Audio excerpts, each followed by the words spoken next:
I believe it said something like 30% of all podcasts could be considered niche podcasts, that they're sort of in their own realm. They generate revenue in their own weird way. They serve an audience that's, small but loyal. And so in that respect, I don't see those kinds of podcasts or the creative ways through which they generate revenue going away anytime soon. In the big picture, broadcasting has become narrowcasting across the board. We're seeking out formats and distribution systems to, serve our specific interests. Like you said, you're serving an editorial perspective. And maybe that's a bad thing, because all we're doing is avoiding cognitive dissonance by surrounding ourselves with opinions that match our own, and we're not getting a broader view of other perspectives. Hello and welcome to Fix Ed, the podcast by the Fix Media, where we unpack media insights, strategy, and innovation. My name is Jakub Parusinski, and I will be your host today. And before we dive in, please subscribe and follow The Fix online, whether it's on social media, rate the podcast. It really helps us. So today we will be talking, about podcasts, and I'm thrilled to be joined by John Taylor, founder of Act3. So John, thank you so much for joining us today. Thank you, Jacob. I really appreciate you having me on, and don't be intimidated. It's all smoke and mirrors over here. So maybe just to start with, over the last couple of years, we've just had such an incredible growth of the podcast industry. It feels like every newsroom has either launched one or wants to launch one. It feels like every influencer now, it's the basis. You can't not have a podcast. Mm-hmm. I think podcasts played a very critical role in the latest US presidential election. So it is very much the medium of the moment. So maybe let me start with a sort of a counterintuitive question, which is, what's the best reason not to have a podcast if you are a newsroom or sort of a news influencer these days? Well, that is a great question, because it's difficult to answer whether to not have one, especially if you are a news influencer, or if you're a newsroom, as you say, but especially a news influencer, somebody who is talking about current events, major headlines, giving their spin or their opinion, their editorial opinion on something that's happening in the news. And I guess the only reason to not have a podcast, if you're an influencer or a newsroom like this, is if you're really seeking to go very short form. And I think this is exemplified in platforms like TikTok. You'll see, a lot of TikTok influencers who work in the news, and their approach is to do very short form media. Mm-hmm. So their TikToks will last 3 minutes, 5 minutes, that sort of thing. And then they're on to the next subject. They're doing a brief, and as I said, editorial type of analysis of major news stories, is giving it their spin, filtering it through their lens. And in that respect, 3 minutes, 5 minutes, 7 minutes tops. And sometimes that format doesn't play well in a podcast, right? It plays to a platform like TikTok or Instagram or even YouTube Shorts. Mm-hmm. But I'll tell you this, I am avidly on TikTok, and I do see, these influencers a lot. I get my news quite frequently. News breaks to me on TikTok. And what I've found is that these influencers eventually do have a podcast. They go into the podcast. They want to have a long format show to go deeper into their opinions, or just to, capitalize on the audience that they've gained on platforms like TikTok or Instagram. So there's so many fascinating things to unpack there. I think the point that you made, I've heard about it being referred to as clipification, that essentially media these days all goes through the form of, 3, 5, 7 minutes. I think you're even being generous. Sometimes we're talking about 20, 30-second clips. So at least what I'm seeing, and tell me if that also aligns with the trends that you're seeing, is often if somebody has a successful podcast or wants to have a successful podcast, part of the distribution mechanism mechanism of that podcast is essentially clipifying, so cutting out the different pieces and then distributing it on everyone who is TikTok or wants to be TikTok. So reels and shorts, right? Yeah. Yeah. Yeah, absolutely. And it's very much to me a double-edged sword. And we got to be careful here because this is a rabbit hole that I could go down forever. The whole the whole idea of short clips. So first of all, yes, you're absolutely right. That's what basically all podcasters are doing. It's become the paradigm is to create, 3 or 5, 7 short clips from your episode and distribute those across social platforms and your website and YouTube. Um, and at first, the whole idea behind that was to compel people to watch the whole show, to listen to the whole podcast. They were teasers, right? And then over time, as attention spans got even lower and lower, the clip became the thing itself, right? The clip contains a piece of information, a perspective, a take that in and of itself is worthy of your time. You're going to ingest that. You're going to move on.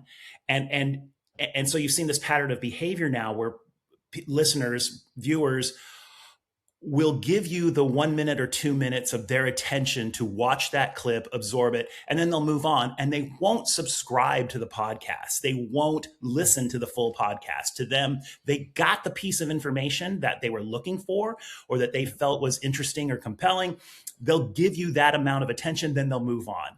So I think that this paradigm has kind of woven itself into the media fabric. And I think a sort of a great example of this was the recent acquisition of a podcast out of Silicon Valley here. And the name off the top of my head escapes me, but it was purchased by OpenAI, the ChatGPT people, for millions of dollars. And they bought out the whole media company. But one of the reasons why they paid so much money for this was for their short clip success. The short clips were getting millions of views. The podcast was getting tens of thousands of views. So they saw the value in the short clips and, which makes sense from a historical perspective, because what is a short clip? It's a commercial. It's a commercial. It's nothing short of, if you're talking for 60 seconds and mentioning a brand 3 times, that's a commercial. And so, of course, it's valuable to a sponsor or to an advertiser. And so, yeah, I mean, it's like I said, I could go down this rabbit hole forever, but the whole landscape and reason for short clips is sort of is in a state of flux. It's changing, and it's very fascinating to see where it's going and what's going to happen as a result. So that's really interesting. So it sounds like it's a constant consumption story, right? People are distraction. They have short attention spans. The sort of clip format is very good. Like you, by the way, I actually get a lot of my breaking news as well from TikTok these days. It's I started with print. I still remember the process of putting out a print newspaper and sort of all the work that went into that. Writing a short story or telling a message in a really short format usually requires a lot more work. It's a really difficult one. It's like that old I think it was a Mark Twain quote that I didn't have time to write a short letter, so I wrote you a long one.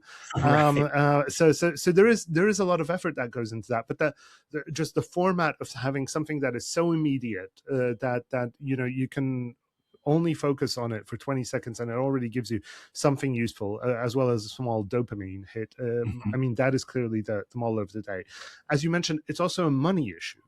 Right? Like that is where the value is from the perspective of potential investors, buyers, and so forth. And then I guess from the perspective of the people who are putting out these podcasts, and this is where I'd love to get your view, because it probably goes to the heart of what keeps most podcast producers anxious. It's how do you manage discoverability? Because the great thing about TikTok is it puts your content out in front of huge new audiences in a way that I think no other social media does these days, at least not at that scale. And so there's a real opportunity for you to be discovered, for people to see your content. But then the problem is, how many of those people actually then move onto a different platform or into a different form of relationship that you can then monetize? Because, you know, even I think in the US, where the rates tend to be significantly higher than the rest of the world, making a living as a TikTok creator is it's a tall order. So you Yeah. want those people to build a relationship with you across different platforms and different models. How does that whole funnel work? Where do you Yeah. start? Managing that is the real question. Because it's like you say, yeah, it's very difficult, for example, to make a living as a content creator on TikTok. But let's say you're making a third of a living on TikTok. Well, then you're compelled to make a third of a living on YouTube and a third of a living on Instagram, right? So you have this cross-platform approach. In And terms then of you say you're diversified, by the way, that's right? right. That's that. That's it. That's it. Okay. Um, to sort of unpack the discoverability part, that's basically what we specialize at my agency, is how to create discoverability for a podcaster. And to us, it's really a matter of cross-platform clarity, that the message that you're trying to get across, the key differentiator, the core concept, the brand language is clear and consistent across every platform in your digital ecosystem. So this goes back to sort of the original point. You have to first establish what your digital ecosystem is going to be. What platforms am I going to be on? And for us, we mostly deal with B2B clients and B2C clients, not so many narrative podcasts, although the formula is basically the same. But with a B2B podcast, you're definitely going to want to, be on your podcast directory, Apple, Spotify, whatever that might be. You want a presence on your website. That should be the central hub. That's where you have the most control. You're going to want to be on LinkedIn. LinkedIn is an incredible platform for guests, for listeners, and for potential sponsors or brand partnerships, or, converting clients. And you're going to want to be on YouTube. YouTube is the number one podcasting platform, basically, and it's the number 2 search engine, owned by the number 1 search engine. So you're going to want to be there as well. And then maybe you pick one other social media platform that you're going to be on. And I say that, one other, because of what we just talked about, the amount of time that it takes to really establish yourself on a platform. And I see this all the time. I mean, people will just use socials, especially, as these kind of content dumpsters. They're like, oh, okay, well, I'll just throw my content onto Facebook and Instagram since I'm there. And if anyone interacts with it, great. And if they don't, whatever. And you can take that approach, but you're never going to build a community that way. You're never going to get interaction that way. So you have this set of platforms. This is your digital ecosystem. Now, what you have to make sure is that you're doing 2 things. One, you're optimizing for that platform. The way you post on YouTube is different than the way you post on Spotify, right? YouTube is a search engine. You have to optimize your descriptions and your titles for this search engine. Okay, Spotify is a podcast directory. Its algorithm works differently. So you have to be optimizing your copy for that. Same for all the platforms. Their algorithms are different. You want to trigger those algorithms. You want that algorithm to understand what you're doing, who you are, and who this content should be served up to. So can we just pause there for a second? Go Because I ahead. think that's something that we need to underline. I imagine quite a few of the publishers listening to this may have perked up a little bit. So you don't want the same headline, the same title for your episode on Spotify and YouTube. Is that am I understanding that correctly? Okay. Absolutely. Can you give And an example of the kind of things that you want to do on each of these platforms? Sure. So on YouTube, we'll take that example. Like I said, it's more like a search engine. So the Hmm. description of your video needs to be set up in a way that the algorithm can recognize as sort of search terms. And if you look at YouTube right now, you'll see a lot of copy that says, "How do I?" or "Why should I?" "How come this happens?" And it directly relates to the search phrases that are put into the YouTube search bar. Like, you take a look at YouTube from years ago, it was basically like, "How do I hammer a nail into a piece of wood?" Right? And you get a tutorial for it. "How do I play this guitar solo from this song?" And you get a tutorial for it. So you're treating this copy like a tutorial of what you are trying to convey, of what your podcast is about and what this episode specifically is about. And your title is going to sort of reflect that. How do I solve this pain point? Or my guest had this pain point and then things changed, right? And then the thumbnail is sort of the same thing. The thumbnail kind of reiterates the central point of the title in 4 or 5 words, because YouTube reads thumbnails. Hmm. And that's sort of important to know Interesting. for search. Yeah. Now, meanwhile, over on Spotify, it's taking more of a educational approach, I want to say, and I know Hmm. that's not the right word. I'm going to come up with a better one later. Uh, and so it's looking for content relevancy in its algorithm.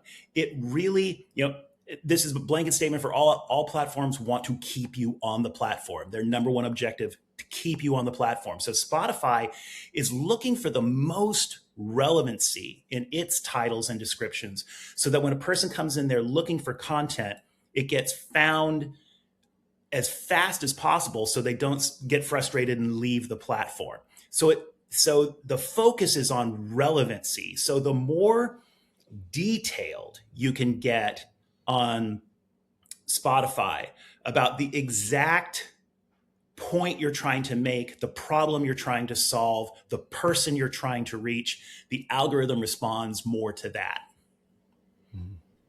That's so you mentioned posting in a way that is very the content has to be native to the platform.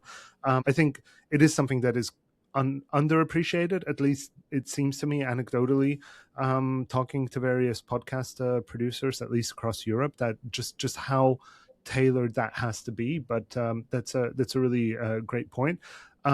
So you've done all of these things. You're on LinkedIn, you're on YouTube, you're posting, you're on a website. You've got native posts across. By the way, Apple, Spotify, and the next 16 different platforms distributing podcast content. How much differences are there, or are those starting to merge together? That's a great question. If it feels like YouTube, Apple, and Spotify are sort of the three big players battling it out with one another for podcast supremacy. And then everyone else is just everyone else. Consistently, when I'm looking at analytics for a podcaster, we're seeing the top 70% of all listens and downloads occur from YouTube, Apple, and Spotify. And then everything else makes up the bottom 30%. And sometimes, maybe even as little as 20%.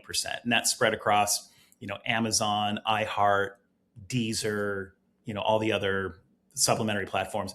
And then embedded plays from your own website, right? Browser plays. So yeah, those three are kind of, duking it out to see who's going to be supreme. And right now, YouTube is leading the pack.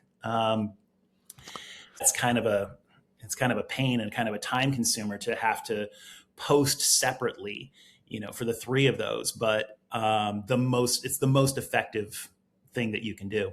Mm-hmm. Yeah, no, that makes a lot of sense. So if I summarize everything that you've listed out now, that's quite a bit of work, but all of that would be in sort of marketing terms, earned media, right? So Mm-hmm. this is your going out and doing the hard work. Are there any shortcuts? Because obviously, doing long, hard work consistently over a long period of time, that's quite difficult. Is there anything that works in terms of advertising? If you want to launch a new sort of similar topic, one that already has the socials and the track record and so forth going for it, or are you better off launching a new product? How do you think about those questions? Yeah, and it's a fundamental question, because there's no doubt that advertising works. Done right, done effectively, advertising absolutely Mm-hmm. works. For podcasters, especially, host read ads about your Okay. podcast on another podcast, super effective.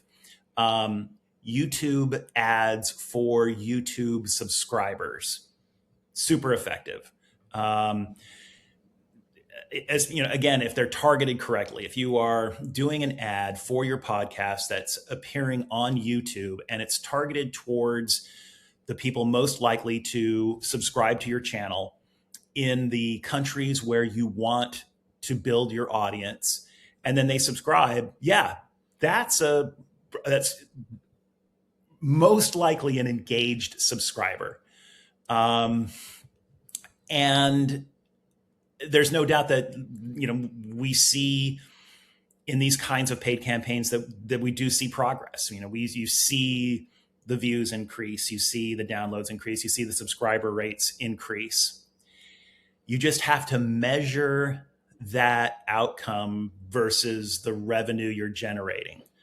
And on the lowest side, 70 cents per subscriber, on the higher, more average side, like $1.25 per subscriber. If you're trying to build 10,000 subscribers, that adds up a lot. And so, Mm-hmm.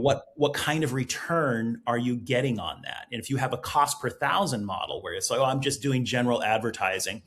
So if you have a cost per thousand model, you're making $10 per thousand, views, and you have 10,000 new subscribers. Hey, congratulations, you just made $10 from your $10,000 investment. So, but if you have a different revenue model, if you're going more specifically to a sponsor that's looking for your exact audience, if you're doing brand partnerships, and the brand is willing to pay a higher amount of money, or sort of an affiliate model where they'll pay you for every sale made. Okay, well then maybe that's paying you back. Short answer is you can definitely build your audience with with advertising, with paid formats. You just have to measure out if that's economically the viable thing to do.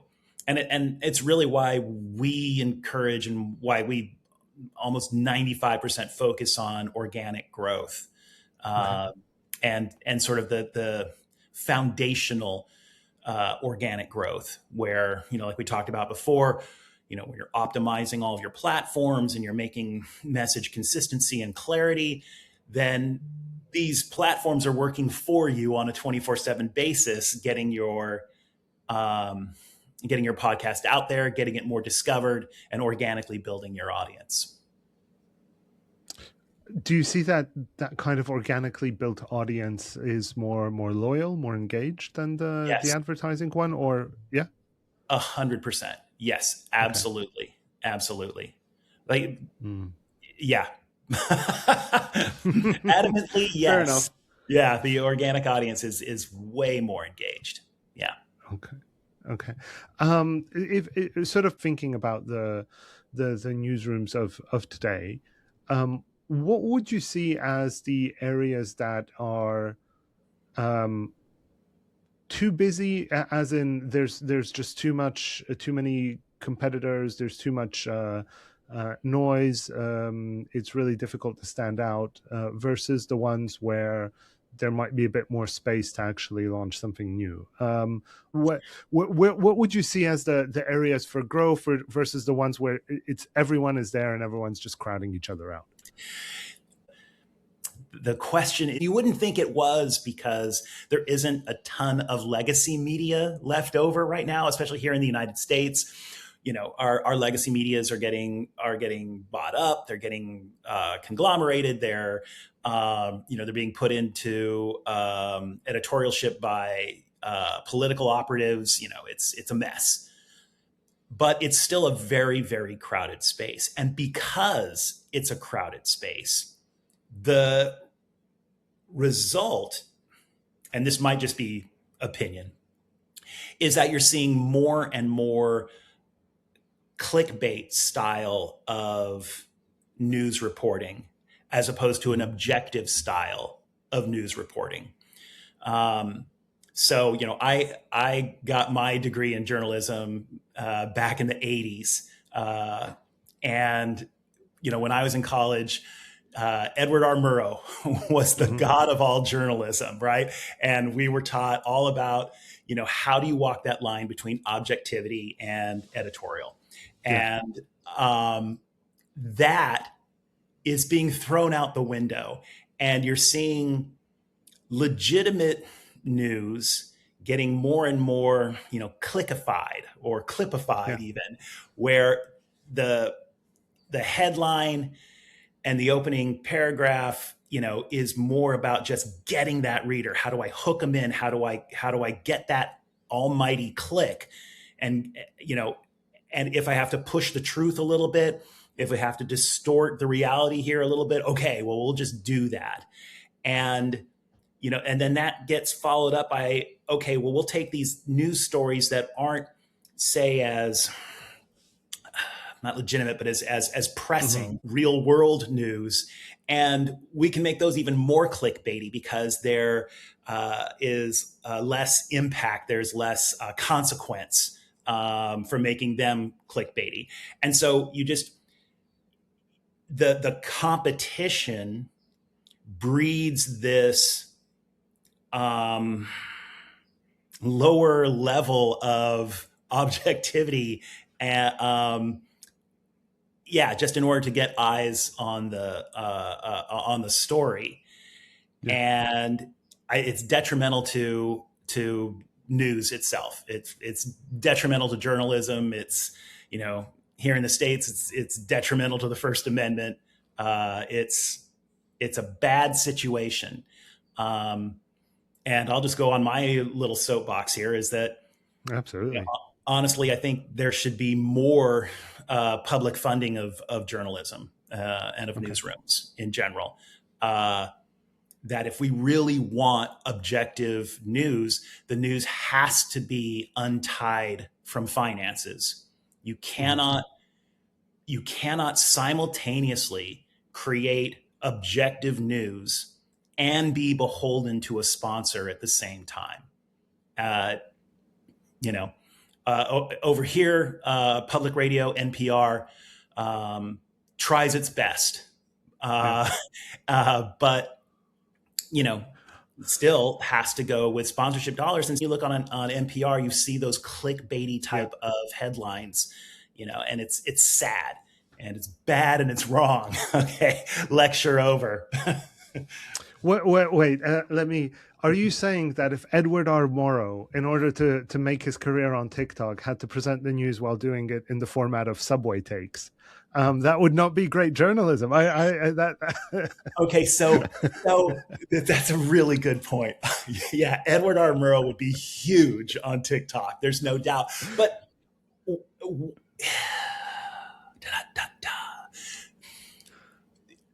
Edward R. Murrow was, for us, one of the first to sort of realize the power of journalism and the idea that, a free press should tell the facts objectively, but within the context of the principles that we stand for, right? He was pointing out McCarthyism. He was pointing out this whole, anti-American thing was a ruse for this quasi-fascist McCarthy who is mostly interested in consolidating power. Didn't give a damn about communism. This was about consolidating power. And he saw that, okay, an objective journalist should point that out as well, that that's a Mm-hmm. fact. That's a fact that belongs in the story. And I will prove that fact out with this evidence, with this data. And but that part of the story has to be told. And you may think that's editorial, but it's not, because the filter through which we're looking at these facts is real. This is really interesting. I know we're going a little bit off We're going sideways the now. main topic, but I think it is it's worth just sort of unpacking a little bit more. So one thing that you mentioned, which really resonates with me, is the point about media power, right? And when you are beholden, I think it's not just a question of sponsorship or having sort of commercial revenues versus public funding or grant revenues, which is the more common format in especially in parts of Europe. It's also being beholden to very fickle and very unpredictable and intransparent sort of partners, right? So you don't know how the YouTube algorithm is going to change. You don't know how that will affect your monetization. People see, a change in sort of search in the way Google works can make or break a media business, right? So there is that thing that it does leave media powerless. I think the big answer to that is sort of reader revenue and sort of direct subscriptions. Where you have a direct relationship with the audience. And as you were sort of making your point, it kind of made me think about what Nilay Patel from The Verge often says. What readers buy today is not a content, it's not a product, it's an editorial policy. Right? Oh, interesting. What they are buying is essentially an approach towards this, which is, am I serving a series of sponsors? Am I serving a series of commercial decision makers, or am I sort of serving an editorial guideline? But that, just to bring it back a bit to the point about podcasts, do you see that as something that is a solution for the few, for the many? Is it growing, or is it just going to be a curiosity that there are a few reader-funded podcasts, whereas most sort of stay in the realm of advertising and potentially some creator programs run by the social media companies? I believe it said something like 30% of all podcasts could be considered niche podcasts, that they're sort of in their own realm. They generate revenue in their own weird way. They serve an audience that's, small but loyal. And so in that respect, I don't see those kinds of podcasts or the creative ways through which they generate revenue going away anytime soon. In the big picture, broadcasting has become narrowcasting across the board. We're seeking out formats and distribution systems to serve our specific interests. Like you said, you're serving an editorial perspective, and maybe that's a bad thing, because all we're doing is avoiding cognitive dissonance by surrounding ourselves with opinions that match our own. And we're not getting a broader view of other perspectives. Hey, should we lock babies in cages or should we not? We should listen to both sides. No, we shouldn't listen to both sides. What? So, but it's the great experiment of our First Amendment. How far do you push free speech? What do you consider free speech? Is hate speech free speech? In terms of it, of these sort of niche ways of generating revenue, or these niche audiences, that's not going away anytime soon. Okay, and just to bring it back a little bit to the topic that we started with about the distribution, the clipification, and so forth. So, one thing that has I find quite curious is that on the one hand we have the shorter, the more successful, essentially this sort of race to the bottom of everyone putting out shorter and shorter, more clickbaity sort of clips about their news. And that's sort of one big trend. But on the other hand, we've seen some podcasts which are incredibly long, Hmm. which are also doing really well. And I wonder what are your thoughts on that? So, for example, the Lex Friedman podcast, I think, can go Hmm. on for hours. Hmm. I think Tucker Carlson has also dabbled in this kind of long form.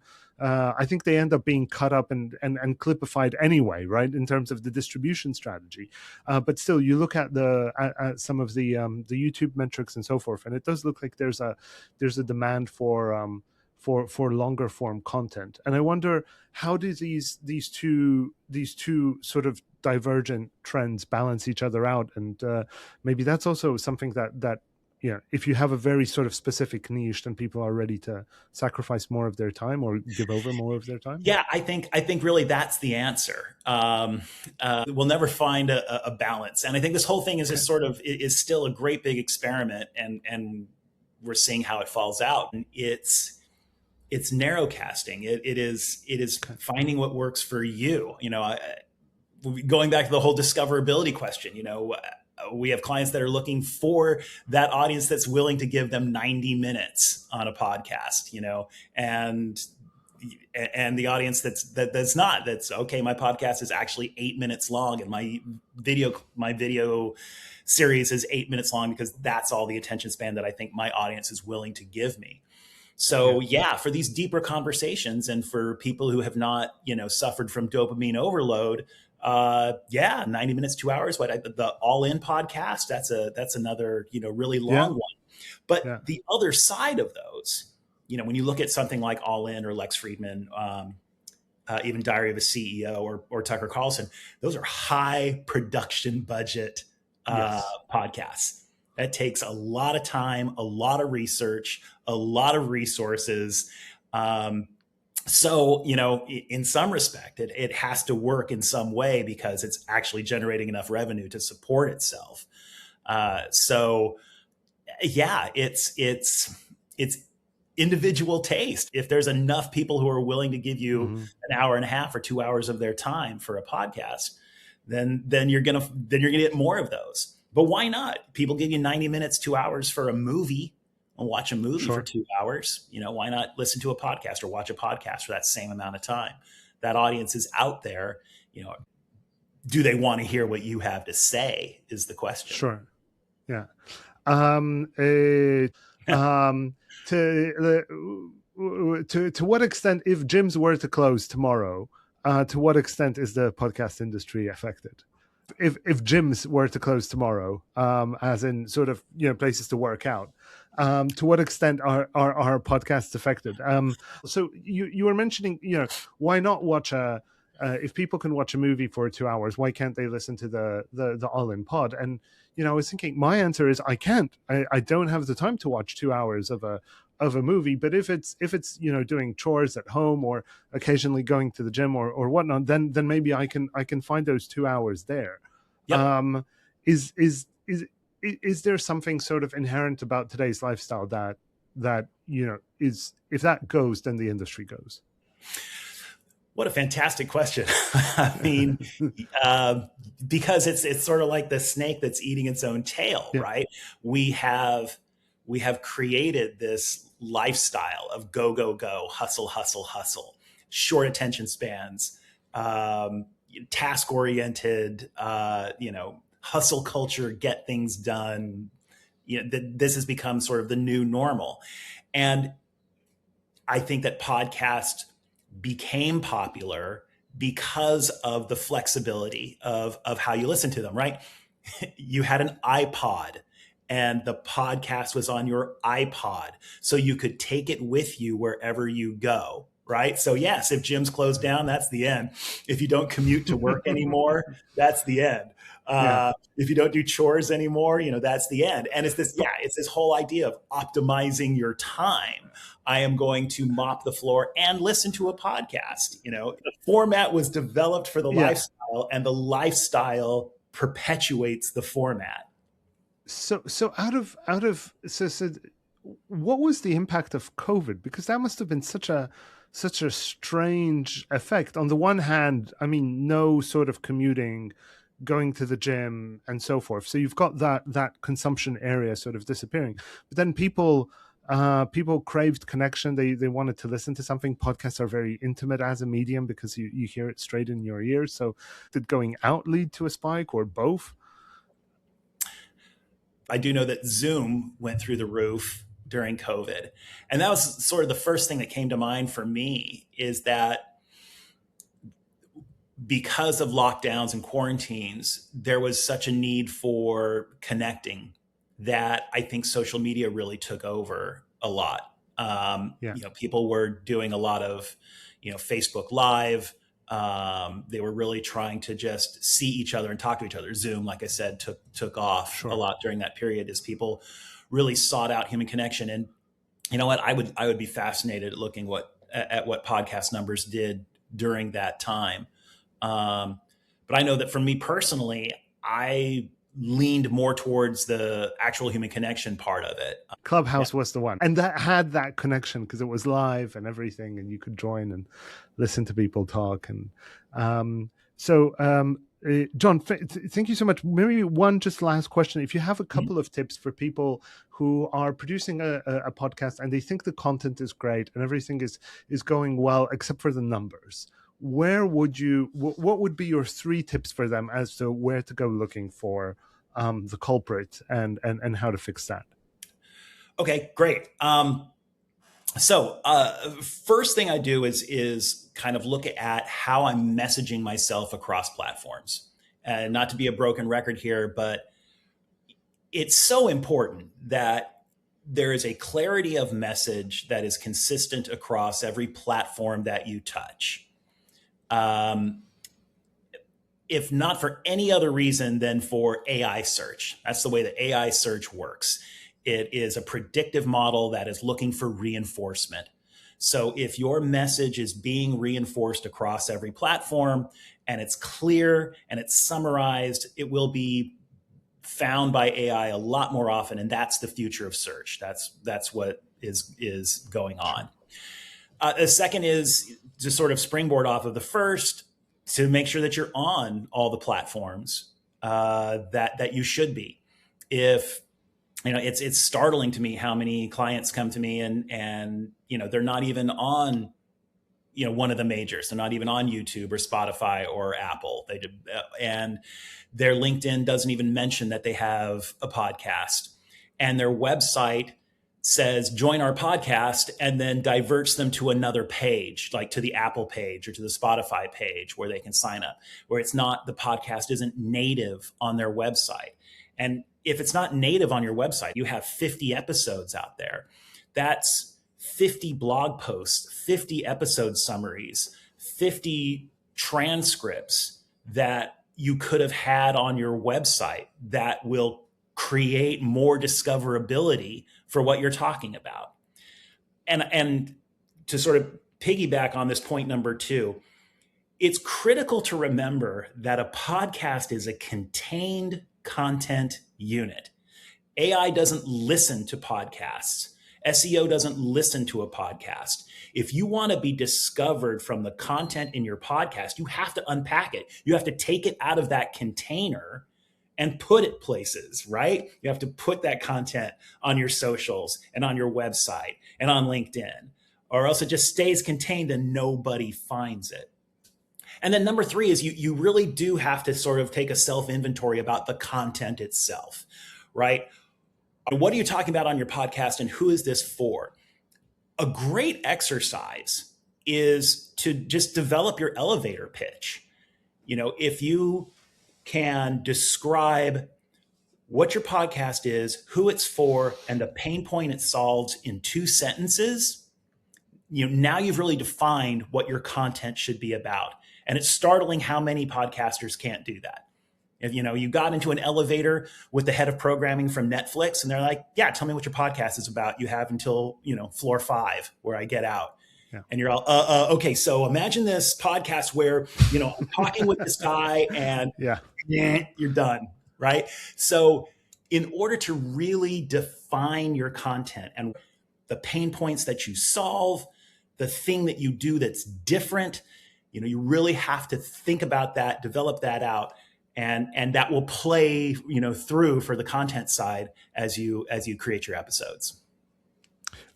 John, that was incredibly helpful and such a fascinating discussion. I think we've really covered a lot of unexpected topics, and this will certainly be very useful for a lot of the people listening today. So thank you so much. Excellent. Thank you. I really appreciate it. It's been great being on, and I appreciate you giving me a soapbox to go off on my editorial and journalistic ideas. I loved it. It was absolutely great. So thank you very much, everybody. That's it for today. If you want more conversations like these, follow us on Spotify, YouTube, or Apple, because those are the only three platforms that John has told us actually are worth investing in and we should spend time on. So please make sure that you're following us on those. Otherwise, you do risk missing out. Thank you so much again, and have a lovely rest of the day. Thank you so much.